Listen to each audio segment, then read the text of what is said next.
Claire Podetti, Didier Lesourd, nous sommes réunis aujourd'hui à la FMS, la Fondation pour la mémoire de la Shoah, afin que vous nous parliez du projet que vous avez mené, que vous menez toujours d'ailleurs je crois, pour enseigner la Shoah par le théâtre, avec des élèves de 3e au collège Charles Péguy de Palaiseau.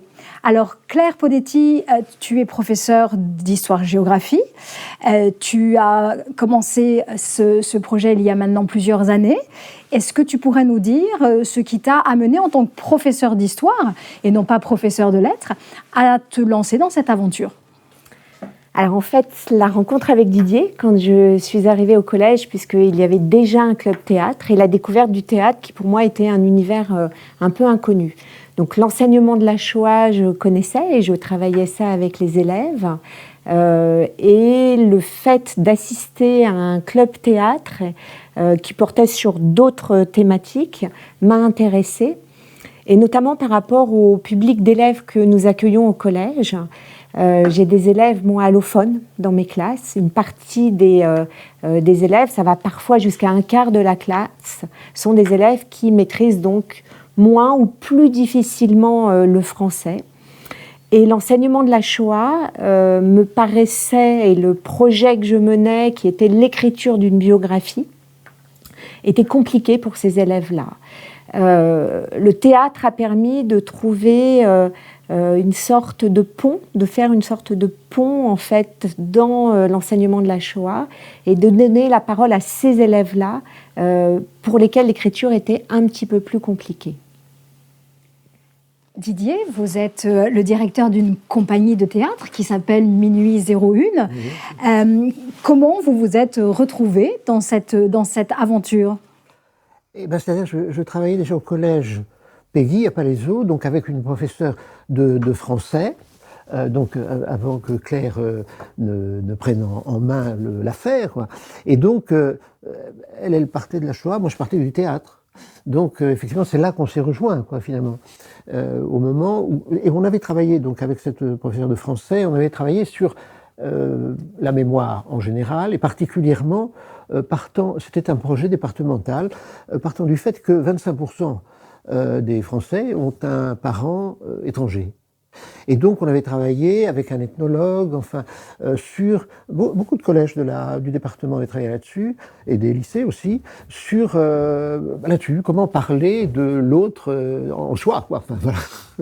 Donc, et par le théâtre, ou aussi par les arts plastiques, par différentes approches, mais moi, c'était avec le théâtre, évidemment, que ça se faisait, et donc, c'est comme ça que, voilà, c'est sur cette base qu'a démarré le travail. Et quelle spécificité vous voyez entre justement le recours au théâtre et le travail sur les mémoires, sur la mémoire ?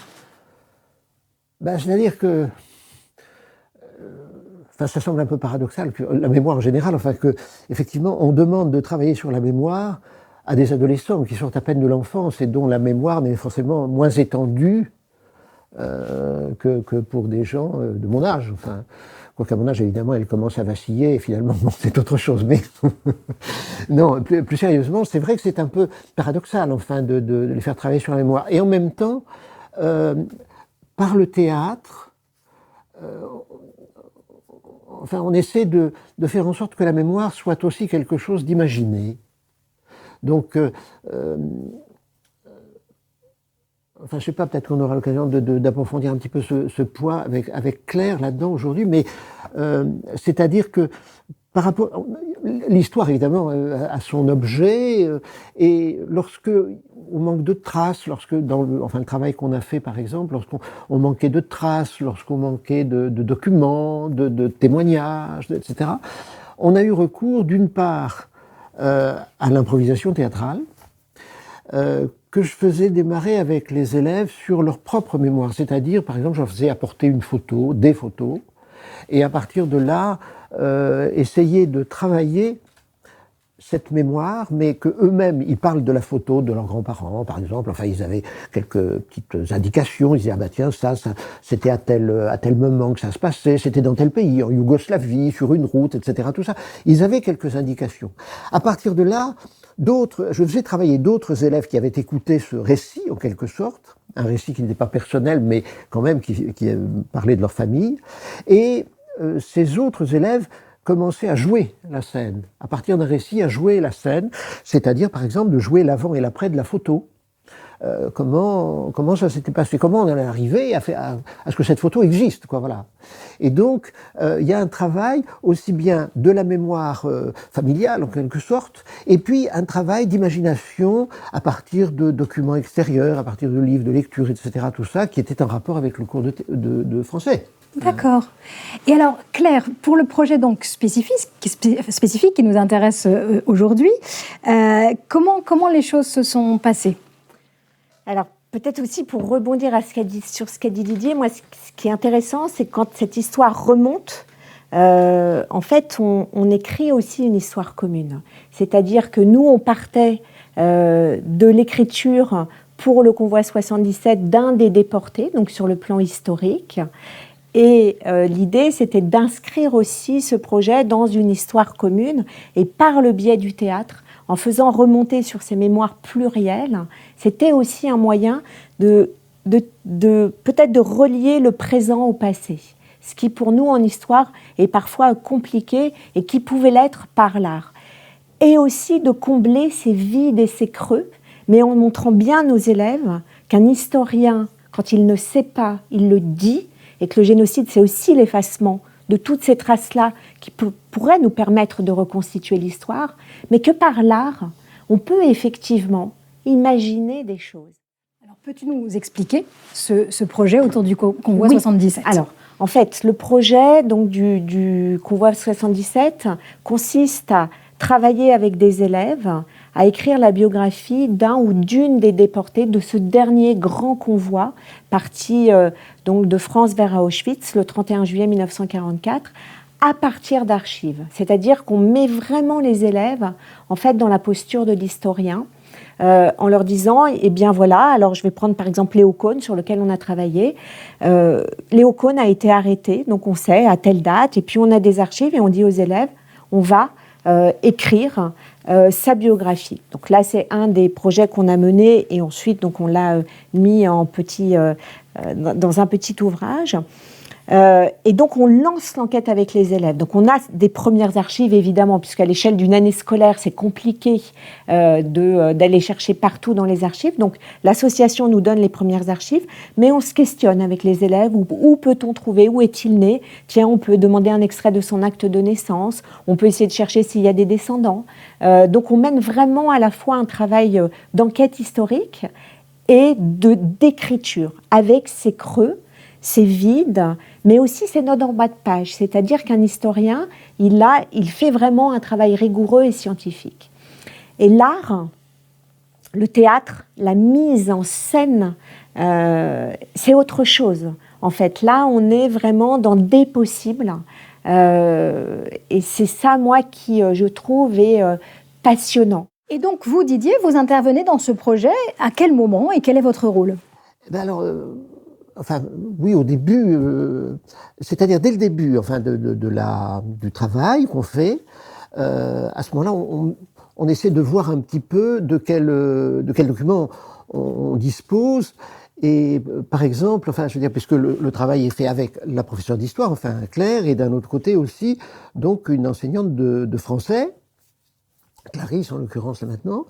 Et donc il y a un travail qui est fait pour les élèves autour de textes littéraires. Donc on est parti à la fois de témoignages, de traces diverses, etc., et de textes littéraires. Et dans ces textes littéraires, enfin, il y en a 3 qui m'ont paru intéressants, enfin plus qu'intéressants, très fondateurs, enfin qui permettaient, fructueux.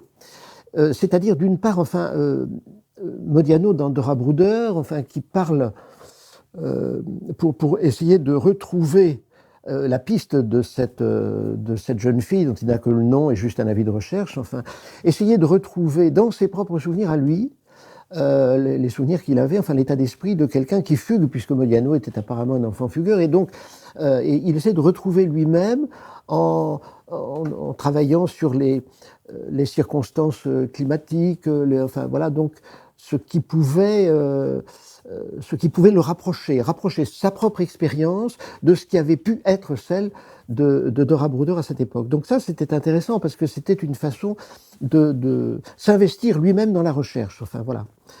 Ça, c'est une chose. Pas simplement dans la recherche, mais dans le personnage. Ça, c'est une chose. Alors, la deuxième écriture qui était vraiment fondatrice, enfin intéressante, ça a été la lecture d'un passage de W ou Souvenir d'enfance, où Pérec a un souvenir finalement très précis, ou du moins qui a été récurrent pendant toute une longue partie de sa vie, qui était un souvenir d'enfance où il est sur un perron, en train de... il a été décoré, enfin il a été comme ça, oui, fêté, enfin il a eu une médaille à l'école. Et donc, sur la photo, il présente sa médaille et malheureusement, au moment de se mettre sur la photo, il se trouve qu'il trébuche, il tombe. Bon. Et c'est un souvenir qu'il a. Et puis finalement, en retravaillant sur cette chose-là, dans le cadre de l'écriture de W ou le souvenir d'enfance, il se rend compte que finalement, c'est pas du tout un souvenir. Ce souvenir est complètement transformé et qu'il a plutôt subi la procédure des rêves, quoi, enfin, avec la condensation, le déplacement, etc. Enfin, tout le travail du rêve. C'est-à-dire que c'était pas du tout une médaille, un satisfecit, etc., mais c'était l'étoile jaune qu'il portait, et effectivement, il n'arrive pas sur l'estrade parce qu'il en est chassé en tant que juif. Donc finalement, ça, c'était une chose tout à fait passionnante sur la fiabilité très, très singulière, enfin, du souvenir. Donc ça, c'est un deuxième passage. Concrètement, dans la biographie, enfin, du père d'Ida Greenspan, donc Yankel, on a travaillé également avec un conte, enfin, d'Isaac Bashevis Singer, qui s'appelle Gimpel le naïf. Bon. Et donc c'est amusant sur un conte des shtetl polonais. Et c'est-à-dire avec une esthétique qui est assez proche, par exemple, des films des peintures de Chagall, etc. Enfin, et on imagine, en fonction de ce qu'on connaît de la biographie de cet homme, dont on essaie de retracer la vie, qu'il va au théâtre à Berlin dans les années 20, puisqu'il était friand de ce genre de spectacle, et que c'était une vie relativement calme, douce, etc., où il vient de rencontrer sa fiancée, qui sera la mère d'Ida. Et à ce moment-là, ils vont voir une pièce de théâtre yiddish, qui est Gimpel le naïf, donc avec un orchestre klezmer, voilà. Et donc on a comme ça, le théâtre permet d'avoir une espèce d'approche un peu baroque avec d'un côté la représentation de Gimpel le naïf, d'un autre côté le personnage de Yankel et de sa femme, les deux personnages qui sont en train de regarder la représentation de cette pièce, et enfin le public d'aujourd'hui qui regarde Yankel et sa femme en train de regarder. Voilà. Donc on est dans une espèce de procédure baroque de théâtre dans le théâtre. Donc voilà comment le théâtre s'articule un peu avec la science historique, enfin en quelque sorte, et la littérature. Peut-être pour rebondir sur la fragilité du souvenir, moi ce qui m'intéresse en tant que professeur d'histoire, c'est montrer aussi la fragilité du témoignage. C'est-à-dire, et ça me permet moi aussi à travers la littérature de dire aux élèves, il faut absolument croiser les sources, parce qu'un témoignage est faillible en fait. Et le travail de l'historien, ça l'historien le sait bien. Et ça je trouve que c'est intéressant. Et sur la mémoire, le fait qu'on ait joué dans des lieux emblématique. Donc on est allé à Berlin, là où Yankel, tu te rappelles, et Chaja se sont mariés. Et Didier a dit, mais on va jouer là, cette pièce qu'on était en train d'écrire, que tu étais en train d'écrire. Et ça, moi, d'un point de vue de ce croisement, qu'est-ce que l'histoire, qu'est-ce que la mémoire ?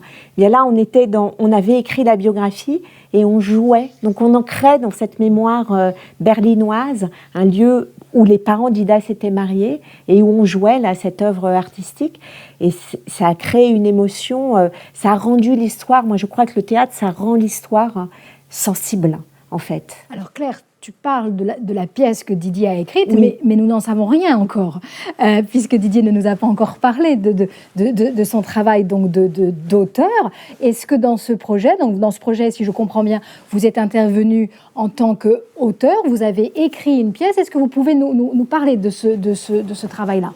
Je peux en parler, mais je veux dire, c'est le terme d'auteur qui est très excessif. Enfin, c'est-à-dire que je suis parti des improvisations.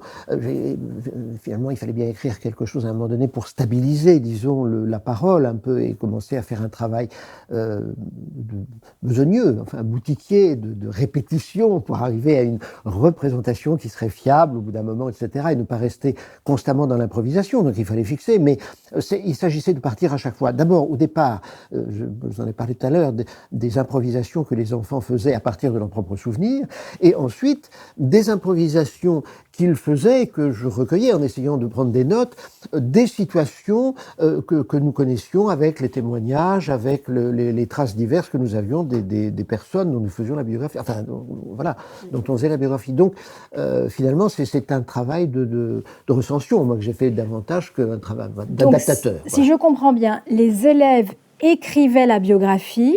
Oui. Et vous, pendant ce temps-là, en observant les élèves travailler, vous avez écrit un texte, une pièce qui allait être celle qui serait jouée à Berlin. Est-ce que j'ai résumé un peu la trame du projet ? Voilà, c'est ça. Sauf que ma part est quand même beaucoup plus modeste que cela et que c'était essentiellement les enfants. Et c'est ça qui m'intéressait, c'est que eux-mêmes le produisaient, non pas du fait de leurs propres souvenirs, mais il y avait presque un peu cet aspect-là. Et c'est ça qui m'intéressait, c'est-à-dire que c'était pas une pièce que j'aurais écrite comme ça, et qu'il aurait été extérieur, comme après on a pu travailler, ou avant on a pu travailler sur d'autres pièces, des pièces écrites déjà, y compris de Brecht ou de Roi de Mallorca, etc., enfin de Meyerbeer, etc., enfin donc d'auteurs plus contemporains. Voilà, donc c'était pas une pièce différente, enfin eux ils ne se trouvaient pas par rapport à quelque chose d'extérieur, voilà. C'était un dialogue permanent entre eux et vous, ce qui fait qu'en fait, le texte qui est sorti de votre plume, c'était aussi le leur, si je comprends bien. Voilà. Et c'est cette rencontre entre eux et vous qui a donné lieu à cette création. Voilà, c'est-à-dire que d'un point de vue purement littéraire, le texte n'avait pas la teneur de Grand-père et misère du Troisième Reich, par exemple. Non, mais voilà. Mais par contre, du point de vue de l'émotion des participants et de leur... je veux dire, c'était très bouleversant. Et d'un point de vue historique, intéressant également, Didier, parce qu'en fait, dans le texte que tu as écrit, il y a un mélange à la fois de l'enquête qu'on est en train de mener, et on voit les élèves, et tu les as mis en scène aussi, en train d'enquêter, et la vie de Yankel qu'on était en train d'écrire. C'est-à-dire qu'il y a un croisement des deux. Il y a donc dans la pièce, si on prend la globalité de la pièce, il y a deux périodes qui s'entrechoquent sur scène. Il y a les élèves en train de chercher et la vie de Yankel mise en scène aussi. Et ça, d'un point de vue historique, moi je trouve que ce lien-là, il était créé sur scène. Ce pont vers le passé, qui parfois pour nous, historiens, est tellement difficile. Pour les élèves, ça paraît une histoire révolue. Et c'est ce lien-là qui, pour moi, est essentiel pour questionner le présent, justement. C'est-à-dire là, le théâtre, ou l'art, c'est vraiment ça. C'est ce pont qui est créé et qui permet aux élèves peut-être de rendre l'histoire, je disais, plus sensible, mais surtout de se questionner, en fait, sur cette histoire-là, sur ce qu'a été la Shoah. Et ça, moi, je trouve ça passionnant, en fait. Dans un autre projet qu'on a fait un peu après, etc., on a assisté à une chose étrange, c'est-à-dire, oui, c'était singulier, c'était un singulier, c'est-à-dire que les gens qui étaient demandeurs de la biographie, d'un seul coup, ont été réticents.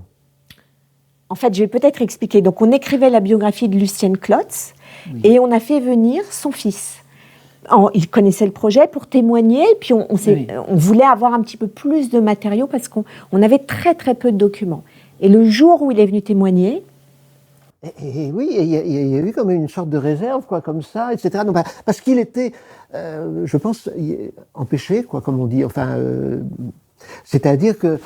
Très impressionné, je pense, Didier, par les élèves. Et il n'a pas pu parler de sa mère. Il n'a pas pu parler de sa mère.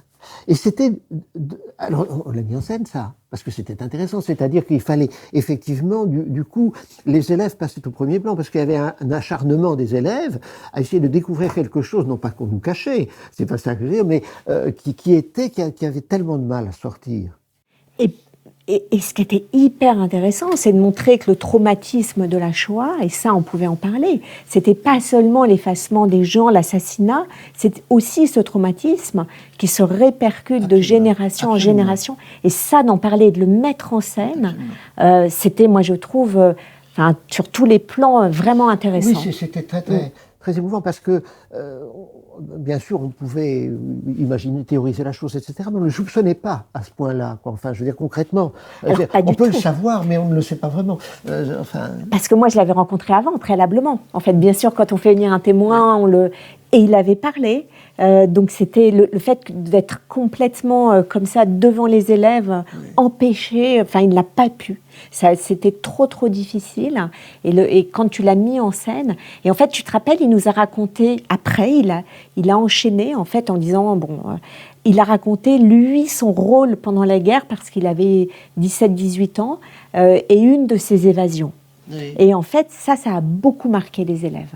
Et c'est ça aussi que tu as mis en scène, c'est-à-dire le fait qu'il ne puisse pas parler et qu'il raconte son histoire à lui quand même, qu'il rattachait à sa mère indirectement, en fait. Donc c'était un moment fort. C'est un moment fort, et puis en même temps, on est troublé parce qu'on se dit, mais est-ce que nous avons de quel droit, est-ce que nous, on va commencer à raconter quelque chose, surtout n'en ayant pas... Enfin, c'était très particulier, et je pense que ça, c'est une chose que les enfants ont touché du doigt, et qui est tellement lié à ce souvenir de la Shoah. Vous n'avez pas terminé votre phrase, Didier. Vous avez dit, on se demande si on a le droit. Finissez votre phrase, on a le droit de quoi? Parce que je crois qu'il y a une idée très intéressante derrière. Mais non, mais c'est-à-dire non pas de lui faire dire ce qu'il n'a pas envie de dire, mais oui, c'est ça, on est gêné, on est gêné. Oui, est-ce qu'on peut mettre de la fiction, de l'imaginaire? Et finalement, c'est cette question-là que vous posez en fait. Absolument. Est-ce qu'on peut mettre de la fiction? Et d'un autre côté, on ne peut pas mettre autre chose au théâtre. C'est forcément de la fiction, c'est forcément de l'imaginaire. Donc, le but n'est pas de se substituer, à l'histoire ou au souvenir, à la trace réelle, etc. Mais d'essayer d'avoir une empathie, comment dire. Alors ça m'intéresse beaucoup, et ça m'intéresse beaucoup d'entendre Claire sur cette question, parce que nous avons des débats qui sont constants et qui remontent à très loin entre historiens et littéraires sur cette question de l'empathie. L'émotion était au cœur là, de vos échanges à l'instant. Et très souvent, nous entendons des historiens qui peuvent dire que l'émotion est une sorte d'entrave à la connaissance, donc à la compréhension. Or, vous êtes historienne, enfin tu es historienne, Claire, et finalement, tu décides, toi, en tant qu'historienne, d'avoir recours à ce qui pourrait être considéré comme le propre des littéraires ou des gens de théâtre, des artistes. Pourquoi, Claire? Alors, d'abord, pendant très longtemps, je me suis interdit ça. C'est-à-dire, moi, j'ai été formée en disant l'historien, il met à distance forcément. Donc, l'émotion, il faut la mettre de côté. Et puis, en enseignant avec des jeunes, en voyant que cette histoire distante, c'est difficile. Comment est-ce qu'on peut intéresser? Ce qui nous a fait vibrer, c'est quand même l'émotion en histoire. Et puis, des historiens, un courant d'historiens qui de plus en plus, je pense à Yvan Jablonka, qui travaille sur sa famille, et Audouin Rousseau, oui, c'est possible, bien sûr, de travailler avec l'émotion, ce qui ne veut pas dire qu'on ne fasse pas un travail d'histoire, mais ça rend cette histoire sensible. Et je crois que l'émotion, l'empathie, ça dit aussi que l'autre, c'est moi, c'est un humain, et je crois que c'est quelque chose qui fait qu'on a ensuite envie de comprendre. Pour moi, c'est essentiel ça. Et pour tous les jeunes, alors moi je travaille dans un collège et parfois les documents d'histoire, c'est compliqué en fait. Donc là, en travaillant, en mettant sur d'autres créations artistiques qui ne sont pas le théâtre, en faisant réaliser à partir des biographies qu'on est en train d'écrire, des œuvres artistiques, on rend aussi, on travaille aussi sur l'émotion. Et je crois que c'est ça, pour moi, qui fait que ça déclenche quelque chose chez les jeunes. C'est-à-dire, ça déclenche l'envie d'en connaître davantage. Et vous, Didier, du côté de l'émotion, qu'est-ce que vous auriez à nous dire ? Non, possiblement, je voudrais voir ça par rapport à ce que vient de dire Claire, où elle revendique en quelque sorte l'émotion dans la matière de l'histoire, etc. Bon. Et donc, moi, au contraire, je suis pas un maniaque de l'émotion. Enfin, je veux dire que rien ne me dégoûte plus que le sentimentalisme dégoulinant. Enfin, voilà. Mais c'est-à-dire que les gens qui font rire, qui racontent une histoire drôle et qui sont les premiers à rire, c'est quelque chose d'extrêmement gênant. Donc, et voilà, en émotion, c'est toujours pareil. Donc, lorsque n'importe quelle personne qui veut faire du théâtre, etc., dit « Oh là là, je ressens, là, je m'en fiche complètement ». Il ne s'agit pas que tu ressentes quoi que ce soit, mais que le public ressente quelque chose. Et il faut bien que, effectivement, une certaine sincérité, c'est très important, mais il faut être sincère à 8h30 au moment de la représentation. Je veux dire, c'est à la commande, n'est-ce pas? Enfin, c'est ça qui fait les grands acteurs. C'est-à-dire que l'émotion, c'est bien, mais pour que le public la ressente. Donc, l'émotion de l'acteur est importante dans un moment du travail pour arriver à une sincérité. Mais à un moment donné, c'est pas de ressentir les choses qui compte, c'est de les exprimer pour que le spectateur, lui, les ressente. Donc, c'est pas une méfiance par rapport à l'émotion, mais enfin, il y a quand même un petit peu de ça. C'est-à-dire qu'il ne s'agit pas de s'embarquer dans une espèce d'émotion contagieuse et dégoulinante. Enfin, voilà, je pense que c'est... Ah, mais c'est très juste. Alors moi, je dirais la même chose. C'est-à-dire que l'idée, c'est pas de ressentir ce que les personnes ont vécu. L'émotion, c'est autre chose. C'est d'être ému parce qu'effectivement, en jouant le rôle de Yankel, tout d'un coup, Mohamed a réalisé des choses dont on a pu parler après. C'est-à-dire tout d'un coup, Yankel devenait vivant. Et c'est peut-être ça aussi le projet qu'on voit à 77. C'est-à-dire qu'on ne parle plus seulement de la faim et du génocide, mais de gens qui ont vécu. Et ça nous intéresse aussi. Voilà, dans la mise en scène, c'est aussi ça. C'est l'humain, en fait. C'est l'humain. C'est l'humain. Exactement. C'est remettre des vivants. Oui, exactement. C'est tout à fait ça. Et ces jeunes gens, après tout, il y a quoi de plus vivant qu'un adolescent qui est en train de se transformer, de devenir un homme ou une femme, et qui sont dans une espèce de création comme ça. C'est merveilleux de s'appuyer sur la biographie de gens qui sont morts dans ces circonstances. Enfin, je trouve que c'est une expérience formidable, je crois, pour eux. Voilà. Claire et Didier, vous avez évoqué à un moment donné de notre conversation une représentation qui a eu lieu à Berlin. Est-ce que vous voudriez bien nous parler de ces moments où les élèves se mettent à jouer ? Alors en fait, il y a eu deux, donc celle de Berlin, où effectivement on allait sur les lieux là où Shaja et Yankel s'étaient mariés. Et donc on a cherché l'adresse, on a sonné, et puis il se trouve que dans l'arrière-cour de l'immeuble, il y avait un petit jardin. Et là, tu as décidé, Didier, et j'ai trouvé que c'était... Mais si. Avec l'assentiment bien collectif. Sûr, mais qu'on allait jouer un petit morceau de la pièce, parce que c'était une façon pour nous de leur rendre hommage aussi. Oui, c'était ça. Mais les élèves ont éprouvé le besoin aussi. Enfin, c'est pas, c'est pas quelque chose qu'on leur a imposé. Alors, oui, c'est vrai. Mais oui, peut-être que spontanément, je ne sais pas ça. En tout cas, ça a été un moment assez fabuleux.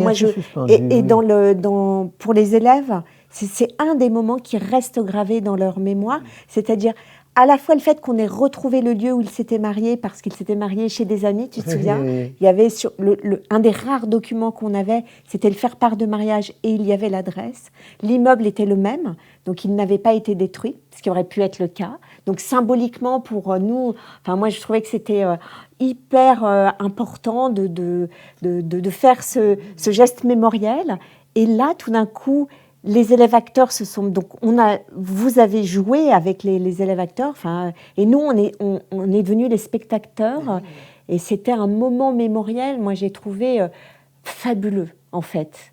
Oui, parce qu'il y a une sorte de retour aux sources. Enfin, je veux dire, d'un seul coup, on ne savait plus très bien. C'était sur cette personne, il y avait d'une certaine façon une identification là pour le coup. Là Oui. pour le coup, il y avait une identification. Alors oui, et tu te rappelles, je ne sais pas si tu te souviens, mais l'idée qu'on a eue en fin, là où il est né, donc on a fait ce voyage-là et on n'a pas pu aller en Pologne, parce qu'à l'origine, on aurait aimé aller dans le tout petit shtetl où il est né, et on avait correspondu avec un des professeurs d'histoire, et on a fait partir là-bas des éléments de notre projet, c'est-à-dire que et la pièce de théâtre et un petit peu les œuvres qu'on avait réalisées à Berlin, on les a envoyées symboliquement à Kopčevica. Oui. Et donc on a fait ces deux, je ne sais pas comment on pourrait dire, mais en fait, retour aux sources, voilà, d'un voyage à l'envers en fait. Oui. Je crois savoir que si on revient sur le sujet des représentations, qu'il y a eu aussi un temps à Térésine. Ah oui. Ah oui. Alors, Theresienstadt, c'est intéressant. Hein. Donc l'idée, c'était... donc là, on ne travaillait pas encore de biographie, mais une pièce de théâtre. On n'avait pas encore commencé. Très particulière. Oui. Très, très particulière. Qui est une pièce de théâtre donc, d'un auteur, Roi de Mayorga, qui s'appelle Immelweck. Donc, sur l'Immelweck. Enfin, non, pas sur l'Immelweck, mais oui. C'est-à-dire que c'est une pièce qui raconte, de façon très explicite comme ça, la mise en scène qui s'est passée donc à Térésine lorsque le délégué de la Croix-Rouge est venu voir que s'il se passait des choses épouvantables, etc., enfin on ne disait pas encore contre l'humanité, mais enfin je veux dire, il était de ça qu'il était question, et à ce moment-là il a été berné, ou il a voulu l'être, enfin je ne sais pas exactement, enfin bref, bon. Mais donc la pièce, enfin après ça c'est le travail d'historien bien sûr, mais la pièce parlait de ça, c'est-à-dire de cette façon de mettre en scène les déportés, enfin les gens qui étaient dans ce camp de concentration et dont on menaçait effectivement d'exterminer leur famille si jamais ils ne se prêtaient pas au jeu. Donc de faire croire à ce visiteur de la Croix-Rouge que tout allait bien. Dieu, c'était pas un camp de vacances, mais enfin voilà, quoi, il se passait des choses comme dans un camp de concentration et de plus. Donc il y avait une façon une menace constante, etc., une façon de faire pression, pour que les détenus jouent un rôle. C'est-à-dire comme au théâtre, finalement. Il fallait qu'ils fassent du théâtre, d'une certaine façon. Et il y en a qui l'ont fait, qui ont fait de la musique. Enfin, il y a eu beaucoup de musique à Térésine. Enfin, bon. Ils jouaient au football, ils jouaient, etc. Enfin, bref, ils donnaient le change. Voilà. Après, évidemment, ils ont été exterminés juste après. Mais donc ce qu'il y a, c'est que la pièce ne parle que de ça, de cette préparation de la visite et de la façon dont le délégué de la Croix-Rouge est berné, entre guillemets, ou pas, ou enfin, voilà. Donc ça, c'est intéressant parce qu'effectivement, c'est une pièce qui parle directement du lieu là où nous étions ensuite dans la visite. Enfin, je veux dire, on était restés du reste habités dans ce camp. Complètement. Puisqu'aujourd'hui c'est une ville, hein, donc toute petite ville, mais on était vraiment là. Voilà, avec une ville très singulière quand même, enfin très très. Voilà. Et donc, on a joué dans ce kiosque dont on parle aussi dans la pièce, devant ce kiosque de musique, sur la grande place, etc. Enfin, et ça, c'était une expérience très étrange, mais comme une espèce d'effet de réel, plus qu'une construction, quoi. Enfin, la pièce elle-même étant tellement explicite, du reste, enfin, bon, voilà, on peut s'interroger, est-ce que c'est mieux ou moins bien, enfin, peu importe du reste, mais de monter une pièce extrêmement explicite comme celle-ci, ou bien de s'intéresser à une biographie où la construction est évidemment beaucoup plus personnelle et forte, etc. Personnelle des enfants, bien sûr. Mais voilà, c'est les deux options. En tout cas, ce qui est intéressant, en tout cas dans la pièce dans le travail, c'est que précisément les enfants avaient donc, théâtralement, c'est ça qui m'intéressait, c'est qu'ils avaient à jouer des rôles de personnes à qui on demandait d'être acteurs pour travestir la réalité. D'un point de vue historique, donc, parce que tu te rappelles, on s'était posé la question, est-ce qu'on montre le film de Lanzmann, parce qu'il a fait sur un vivant qui passe. Donc on s'est posé la question, en fait, et puis finalement ils étaient jeunes, donc on a montré un tout petit extrait, mais on a fait un énorme travail de présentation de ce qu'avait été effectivement ce camp, vitrine Potemkin, repeint, etc. Parce que c'est complexe pour des élèves de 3e d'imaginer comment tout a été maquillé en fait par les nazis, et que effectivement Rossel il s'est laissé berner ou pas, a priori on voit que non, hein. Enfin bon, il avait lui, mais de montrer jusqu'où a été la perversité des nazis. Mais pour des élèves de 14-15 ans, c'était assez complexe. Mais donc on y a passé beaucoup de temps en histoire, et le fait de jouer, ce que tu as dit, moi je trouve que c'est hyper intéressant, l'écho là. Enfin, l'histoire, là, c'est d'être dans ce camp. Et tu te rappelles où on logeait, l'hôtel ? C'était l'hôtel de l'ancien état-major allemand. On était collés au... Est-ce que tu veux dire, Claire, que passer par le travail que vous avez fait est un moyen d'affronter et peut-être de résoudre la complexité dont tu parles ? Peut-être. En fait, peut-être... et même sûrement dans le cas de cette pièce. C'est-à-dire, je n'aurais pas parlé de Theresienstadt, je pense, tu vois, dans un cours d'histoire comme ça, parce que c'est extrêmement complexe. Et ça peut être à double tranchant, c'est-à-dire là, la compréhension. Et là, ça a été vraiment de rentrer et dans la complexité de ce qu'est l'histoire aussi, la discipline en elle-même, mais aussi de ce qu'a été la Shoah. Passer par le théâtre, oui, je suis d'accord, en fait, complètement. Parce qu'à chaque fois, on se posait des questions, et tout le temps, et les élèves aussi, parce que évidemment, mais madame, pourquoi ils ont joué et tu te rappelles, il y a même un film qui a été tourné au moment, on leur avait passé des extraits, tu te rappelles, parce que les nazis ont filmé également. Enfin, non, c'était vraiment très, très intéressant. Ça permet donc d'aider à comprendre. Oui. Quelque chose qui est très difficile à comprendre, et c'est une des questions centrales de l'enseignement de la Shoah quand on est professeur. C'est permettre à des élèves d'approcher par la pensée un phénomène et d'une complexité incroyable, mais aussi extrêmement difficile à comprendre pour eux. C'est en permanence qu'ils nous disent « mais comment était-ce possible ? Comment comprendre cela ?» Voilà. Donc est-ce que le théâtre est ce détour pour approcher ? En tout cas, moi j'ai l'impression, pardon, je te coupe encore, d'ouvrir, c'est-à-dire que les élèves là vont poser des questions. Et vraiment, depuis qu'on fait ce travail là, depuis 8 ans, les élèves, on prend du temps. Et l'art, le théâtre en tout cas, effectivement, ça les questionne davantage. Ça, je suis mais totalement d'accord. Il y a énormément de sujets qu'on approfondit et qu'on n'approfondirait pas, et des questions d'élèves qui en cours ne surgissent pas. Enfin, pas comme ça. Là, c'est vraiment... je me souviens aussi même d'une arrestation qu'on avait mis en scène, et où les élèves tout d'un coup réalisaient des choses et allaient plus loin dans le questionnement. Oui, tout à fait. Didier, vous aviez envie de réagir ? Oui et non, j'abonde dans ce sens-là, quoi. Mais surtout, par exemple, tu parlais de l'arrestation. Effectivement, c'est intéressant parce que les enfants étaient choqués parce que d'un seul coup, ils se rendaient compte que les arrestations, ce n'est pas simplement la réalité des téléfilms américains. Et qu'il y a une réalité, quoi, enfin, qui est plus évidente, enfin, plus vraie. Et que cependant, on leur cache constamment, enfin, avec cette espèce de déluge enfin, idéologique, des choses américaines. Enfin, quand je dis à l'américaine, enfin, vous voyez ce que je veux dire, c'est-à-dire que d'un seul coup, c'était quelque chose de simple, quoi. C'est-à-dire que finalement, c'est très simple de...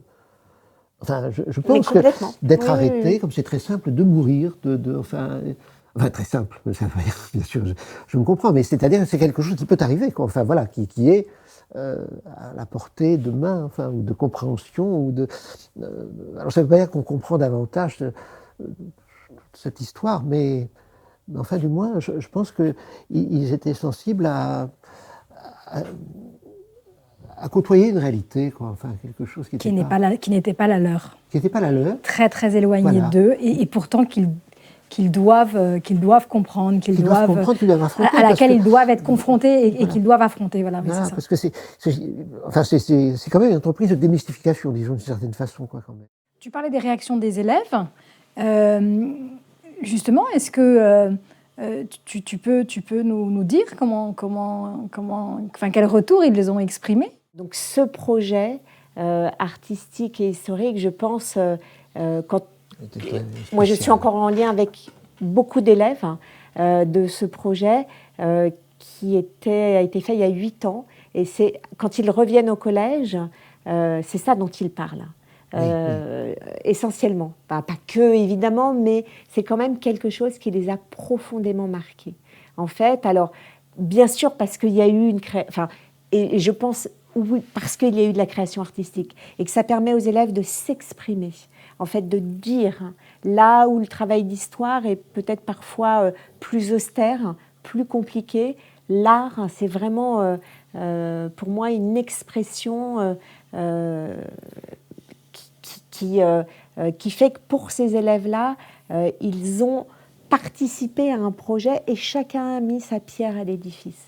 C'est intéressant ce retour au bout de 8 ans, parce que finalement, quand on est enseignant, souvent on se pose la question des traces que laisse notre enseignement, les traces que laissent nos gestes professionnels. Tu te rappelles ce qu'a dit Mohamed? Et après, je te laisse parler. Il a dit, donc Mohamed, élève réfugié syrien, ayant fait du théâtre en Syrie, pour lequel c'était important. Mais à la fin, il nous a remerciés et il a dit, eh bien moi j'ai envie d'écrire maintenant sur mon histoire. Et ça m'a ce projet, tout à fait, oui. Et on l'a revu il n'y a pas longtemps, Mohamed, au mémorial de la Shoah, là, vraiment très très récemment. Didier, vous vouliez dire quelque chose sur le retour des élèves ? Puisque Claire vous laisse la parole. Mais oui, mais je ne sais pas exactement. J'avais une révélation. Je ne crois pas. Non. Non, mais je voulais vous remercier précisément que nous-mêmes, puisque au bout de 8 ans, il s'agit. Donc là, en l'occurrence, qu'on ait fait ce retour sur nous-mêmes, enfin pour mettre des mots. Là aussi, parce qu'il ne convient pas de faire une espèce de bilan comme ça qui permet de dire voilà, c'est comme ça qu'il faut faire. Non, mais pas du tout. Mais précisément, arriver à mettre des mots, c'est-à-dire aussi pour nous, finalement, comprendre mieux ce qu'on a fait. Enfin, tout simplement, quoi. Enfin, parce que on le faisait. Sans trop savoir de quoi il s'agissait. Enfin, moi je vois par exemple sur les projets qui étaient articulés tous autour d'une biographie, le plus émouvant pour moi, c'était le premier. Et non pas parce que les autres étaient décevants, c'est pas ça que je veux dire, mais parce que le premier, précisément, nous n'avions pas du tout de garde-fous, nous n'avions pas du tout de règles, de méthodes, et donc on y allait un petit peu tous azimuts, sans contrainte et enfin avec beaucoup d'inquiétude finalement, enfin quand même, savoir exactement sur quoi ça débouchait. Après, on savait que ça pouvait déboucher sur quelque chose puisqu'on l'avait fait l'année précédente. Donc pour les projets suivants, c'était plus balisé. Le projet, il s'est inventé avec chacun et les élèves aussi. C'est-à-dire que nous, on a mis OK, on va écrire la biographie d'Yankel Fenster-Schad, on a quelques archives, on va recevoir Ida, etc. Mais tout était à faire. Oui. Et le projet, c'est tous ces élèves qui proposent des choses. Voilà, oui. Et le cadre, et ça, c'est génial. Alors, c'est vrai, dans les autres projets, on laisse quand même une grande liberté, mais peut-être que là, ne sachant pas où on allait, on avait encore une plus grande liberté.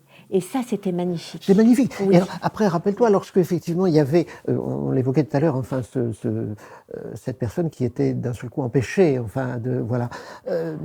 Donc on s'est dit, mais de toute façon, c'est pas gênant. Enfin, c'est pas gênant, si, ça l'était, mais précisément, c'était intéressant. Et on se disait, mais ça ne fait rien, on va parler de ça. De toute façon, l'année dernière, nous sommes parvenus à un résultat, bon ou mauvais, c'est pas la question, mais je veux dire, à quelque chose, quoi. Enfin, voilà. Donc, cette fois-ci, on va y arriver aussi. Avec cette difficulté supplémentaire, il suffit de la mettre en scène et de montrer cette recherche vaine, qui n'est peut-être pas si vaine que ça, finalement, mais enfin, cette recherche comme ça, un peu, voilà, à la recherche de traces qui se dérobaient, d'un témoignage qui, finalement, n'était plus là, enfin le pied n'avait pas de prise, enfin bon. Mais finalement on ne doutait pas, alors que la première année c'est là où on doutait le plus. Et donc c'est ça, c'est finalement cette espèce de doute qui ne nous a pas quittés pendant toute l'année, qui était formidable, quoi. Enfin, oui, mais complètement.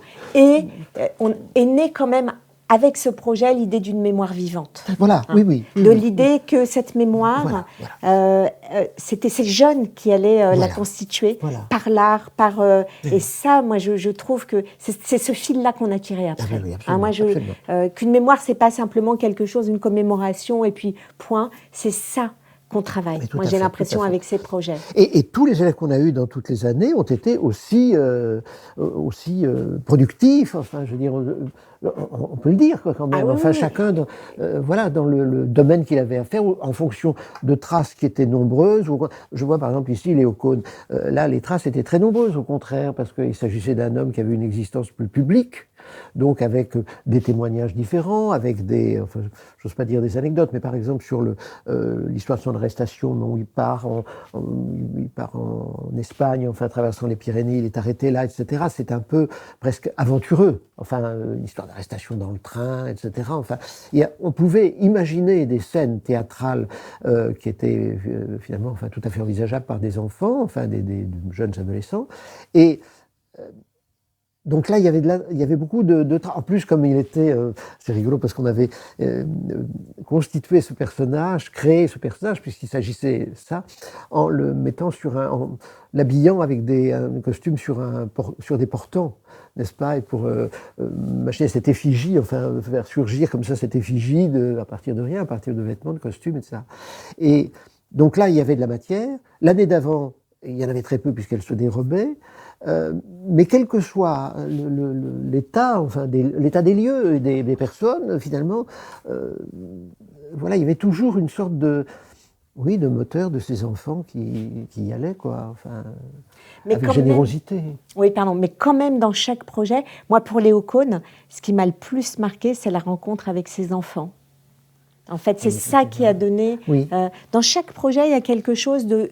Des témoignages. Et là, pour Léo Kohn, je pense que c'est vraiment la rencontre avec les enfants. Il s'était mis à chanter dans la classe. Tout ça, c'était fabuleux. Oui, absolument. Oui. Parce qu'il était en fait éclaireur israélite et c'était un très très grand compositeur et donc aussi de musique, et ça a été un moment magnifique. Hein. Et en fait, c'est un petit peu ce qu'on n'attend pas. C'est ça aussi les projets. Enfin, moi, ce que j'aime dans nos projets, c'est on a un cadre effectivement, et maintenant effectivement on sait comment on travaille, mais on laisse cette possibilité, cette grande liberté.